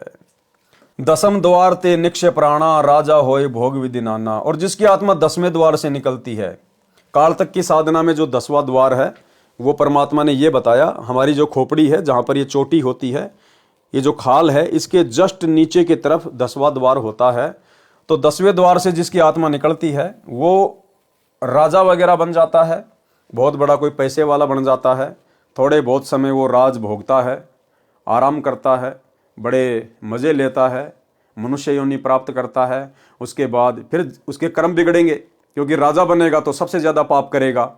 भाई तब से राज मद मानम, जन्म तीसरे शुक्र स्वानम। फिर राजा कहाँ जाएगा? सीधा मरने के बाद में नरक में। नरक से फिर सीधे गधे की योनि में। एक हरि की भक्ति बिन राजा गधा होय, माटी लदे कुमार की घास न डाल कोई। रंभ द्वार ते जीव जब जाता, परम पुरुष के लोक समाता। और रम द्वार यानी सुषमणा द्वार से जिसकी आत्मा निकलती है, और सुषमणा द्वार से आत्मा उसी की निकलेगी जिसको पूर्ण संत प्राप्त होगा, जिसको सतनाम का सुमरण प्राप्त होगा, और जो आजीवन मर्यादा में रहेगा गुरु को इष्ट मानकर, उसकी आत्मा रम द्वार से निकलेगी। 12वें द्वार से परमात्मा उसको फिर सतलोक में लेके जाएगा। इन वाणियों में नाभि द्वार का भी वर्णन है। इसको संत गरीबदास जी ने बड़वानल का द्वार भी कहा है। नाभि के नीचे अन्य 10 द्वार तो सामान्य संत भगत भी जानता है, परंतु 12वें द्वार का ज्ञान केवल इस लेखक रामपाल दास को है, अन्य को नहीं है। नाभि द्वार शरीर के अंदर ही खुलता है, इसलिए इसको मुख्य द्वारों में नहीं गिना जाता। पृष्ठ 164 से 170 तक 4 मुक्तियों तथा कबीर परमेश्वर का अंतर्ध्यान होने का गलत प्रकरण है। ठीक पढ़े इसी पुस्तक में कबीर चरित्र बोध के सारांश में। सौसम वेद बोध पृष्ठ 165 पर सतनाम का कुछ सांकेतिक वर्णन है। 3 अंश आगे परमाना, ओहम सोहम को अस्ताना। 8 अंश तवहाँ उपजाए, अंश वंश स्थान बनाए। ओहम सोहम होत उचारा, जन्म रोगा का यही उपचारा। सवसम वेद बोध पृष्ठ 171 का सारांश।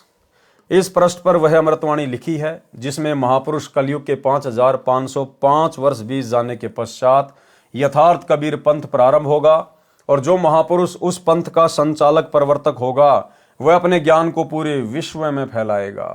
परमेश्वर कबीर जी का ज्ञान संसार में फैलेगा तथा सारा संसार भक्ति करेगा। देखो भाई और बहनों, क्या कहा जा रहा है? यथार्थ कबीर पंथ प्रारंभ होगा, और जो महापुरुष उस पंथ का संचालक या उसका प्रवर्तक होगा वह अपने ज्ञान को पूरे विश्व में फैलाएगा। क्या कहा जा रहा है? वह अपने ज्ञान को। तो आज यथार्थ 13वें कबीर पंथ के संचालक, उसके प्रवर्तक कौन है? हमारे पूज्य गुरुदेव सतगुरु रामपाल जी। तो सतगुरु रामपाल जी क्या करेंगे? वह अपने ज्ञान को, ध्यान रखना, अपने ज्ञान को पूरे विश्व में फैलाएगा। फिर आगे क्या कह रहे हैं? परमेश्वर कबीर जी का ज्ञान संसार में फैलेगा। अरे भाई, वो तत्वदर्शी संत वो अपने ज्ञान को फैलाएगा या परमेश्वर कबीर जी के ज्ञान को फैलाएगा? यहां तो कहा जा रहा कि वह अपने ज्ञान को पूरे विश्व में फैलाएगा। और फिर आगे क्या कह दिया? परमेश्वर कबीर जी का ज्ञान संसार में फैलेगा। तो कौन हुआ वो तत्वदर्शी संत? स्वयं कबीर परमात्मा। हमारे गुरुदेव स्वयं कबीर परमेश्वर हैं। परमेश्वर एक सेंटेंस में क्या संकेत कर जाते हैं, एक बार फिर से देख लीजिएगा। इस पृष्ठ पर वह अमृतवाणी लिखी है जिसमें महापुरुष कलयुग के 5505 वर्ष बीत जाने के पश्चात यथार्थ कबीर पंथ प्रारंभ होगा। तो यथार्थ कबीर पंथ प्रारंभ हो गया सन 1994 से। किसने किया? सतगुरु रामपाल जी ने।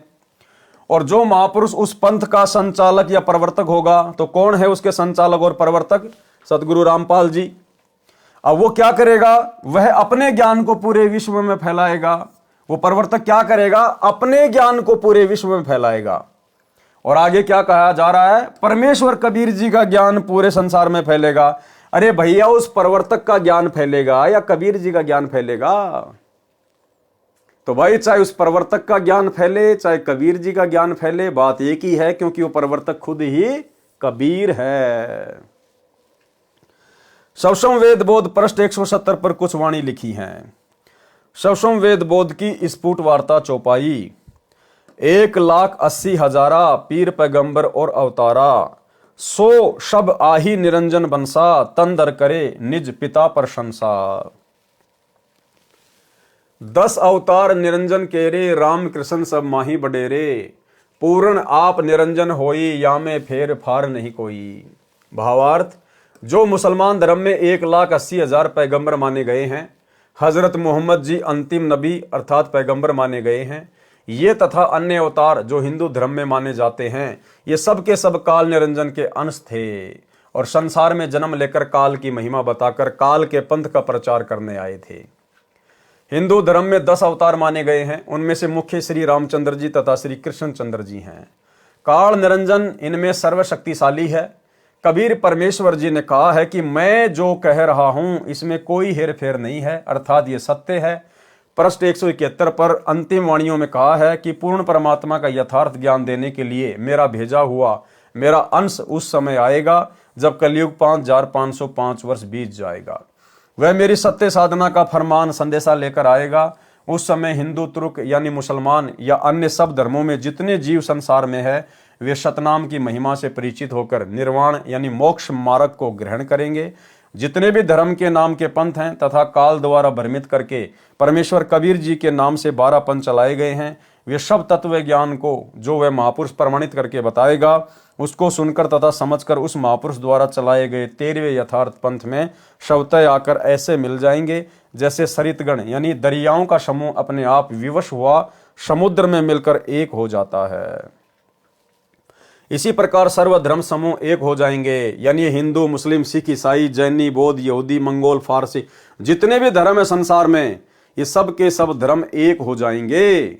सब अपने नाम के आगे मानव धर्मी लगाएंगे। मानव धर्मी आगे पीछे, मानव धर्मी पवन दास, मानव धर्मी लोकेंद्र दास, मानव धर्मी जितेंद्र दास, जितने भी हैं सब अपने नाम के आगे पीछे मानव धर्मी लगाएंगे।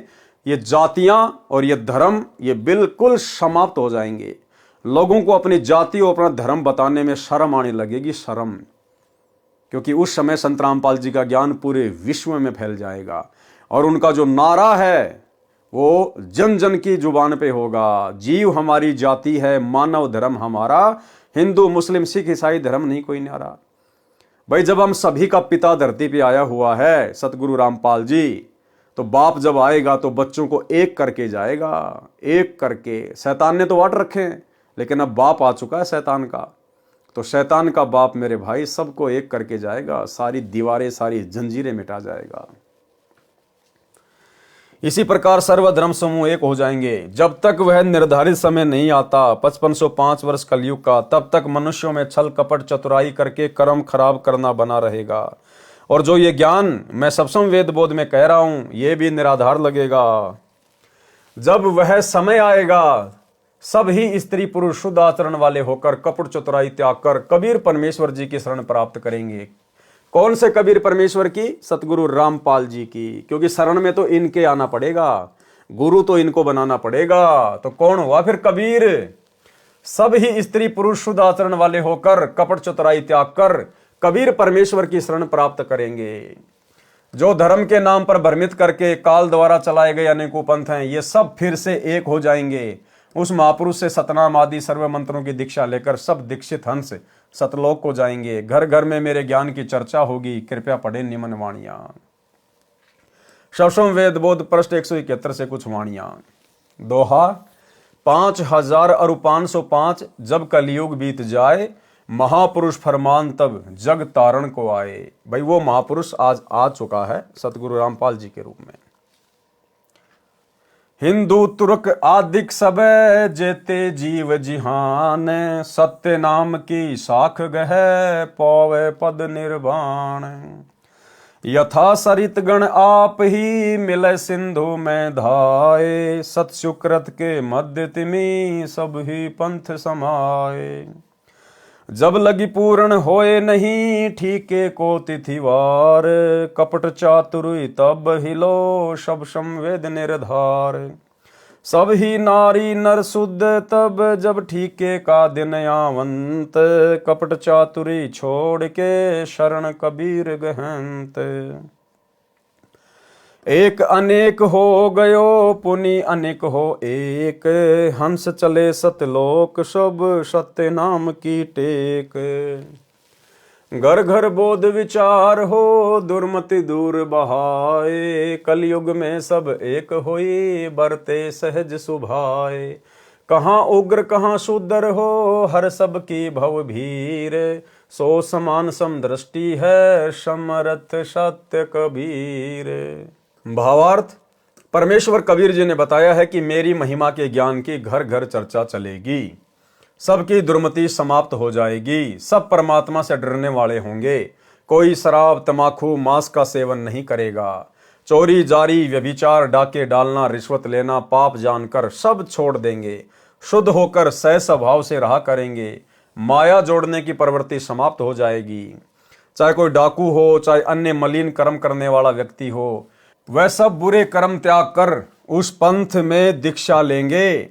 सब साधकों की भवपीर यानी सांसारिक कष्ट हरेगा, यानी सर्व दुख दूर करेगा।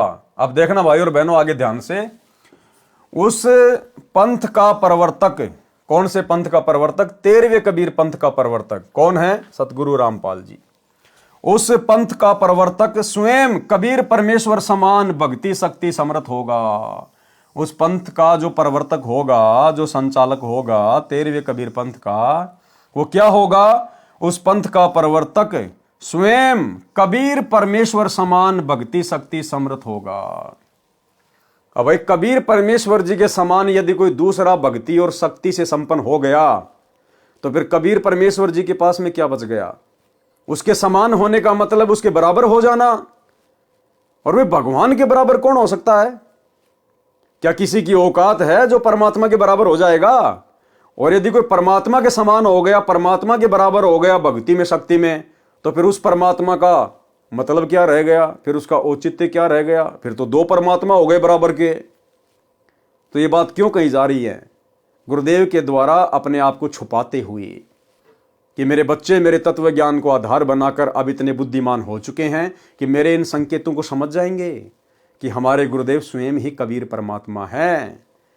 हमारी तुच्छ बुद्धि को देखते हुए, दुनिया वालों की तुच्छ बुद्धि को देखते हुए अपने आप को छुपा कर ये बातें कह रहे हैं कि उस 13वें पंथ का प्रवर्तक परमेश्वर कबीर जी के समान ही भक्ति और शक्ति में संपन्न होगा। भाई जो कबीर जी के समान ही भक्ति शक्ति में संपन्न हो गया तो फिर वो तो खुद ही कबीर बन गया। फिर उस कबीर का मतलब क्या रह गया यदि कोई और कबीर है तो यहां हमने समझना होगा हमारे गुरुदेव स्वयं ही कबीर परमात्मा है। उस पंथ का प्रवर्तक स्वयं कबीर परमेश्वर समान भक्ति शक्ति समर्थ होगा। सबको समान दृष्टि से देखेगा, यानी ऊंच नीच जाति आधार से किसी में अंतर नहीं करेगा। न राजा तथा रंक में कोई अंतर रहेगा। राजा भी अपने को जनता का सेवक मानकर अपना कर्तव्य करेगा तथा भक्ति को प्राथमिकता देकर जीवन सफल करने के उद्देश्य से कार्य करेगा। इस प्रकार सर्व संसार मोक्ष प्राप्ति का उद्देश्य लेकर जिया करेगा। सबका मोक्ष होगा। जो उस संत से दीक्षा लेकर आजीवन मर्यादा में रहकर भक्ति करेगा। सब संवेद बोध अध्याय का सारांश संपूर्ण हुआ। कबीर सागर के अध्याय सब संवेद बोध का सारांश संपूर्ण हुआ। सत्य साहेब।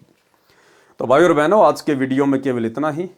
गुरुदेव भगवान के आशीर्वाद से धीरे धीरे हम कबीर सागर के सरलार्थ के ऊपर आगे बढ़ेंगे।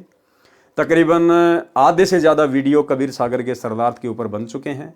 आज हमारा ये 45वें नंबर का वीडियो था और दास के हिसाब से तकरीबन 20 वीडियो इसमें और बनेंगे क्योंकि 650 के ऊपर इसमें पेज हैं।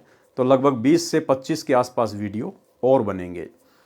तो परमेश्वर ने मौका दिया है हमें अपने कर कमल से लिखित पुस्तकों के ऊपर अध्ययन जो हम उनके आशीर्वाद से कर रहे हैं। खुलासे तो उन्होंने कर ही रखे हैं, सरलार तो उन्होंने कर ही रखा है, लेकिन उन्हीं के द्वारा बख्शीश सद्बुद्धि आधार से हम उन्हीं के सत्प्रेरणा से कुछ और गुप्त रहस्य जो उन्होंने छुपा रखे हैं, जो वो कह नहीं सके, सार्वजनिक नहीं कर सके, आप और हमारी छोटी बुद्धि को देखते हुए कि कहीं उन बड़े बड़े रहस्यों को सुनकर इनके मन में गुरु के प्रति दोष पैदा ना हो जाए। तो गुरुदेव ने 2012 में ये पवित्र पुस्तक लिख दी, लेकिन इसको लिखकर छोड़ दिया क्योंकि उस समय हमारी बुद्धि गुरु को परमात्मा मानने में समर्थ नहीं थी, सक्षम नहीं थी। अब जब हम भक्तों की फाउंडेशन भरी जा चुकी है, हमारी नींव भरी जा चुकी है, तब परमेश्वर ने अब दास को प्रेरणा करके और इन पुस्तकों के ऊपर खुलासे शुरू करवाए हैं। तो एक एक करके गुरुदेव के आशीर्वाद से गुरुदेव से प्रार्थना करेंगे, विनती करेंगे कि मालिक हमें सेवा बख्शे, और सभी पुस्तकों के ऊपर जो मुख्य मुख्य पुस्तकें हैं सभी के ऊपर इसी प्रकार से खुलासे होंगे आने वाले समय में। तो आज के वीडियो में केवल इतना ही। कल रात्रि 8 बजे सभी भाई बहन फिर से लाइव जुड़िए। तब तक गुरुदेव भगवान हम सबको आज्ञा दें, इजाज़त दें, आशीर्वाद दें। बंदी छोड़ सतगुरु रामपाल जी भगवान की जय हो।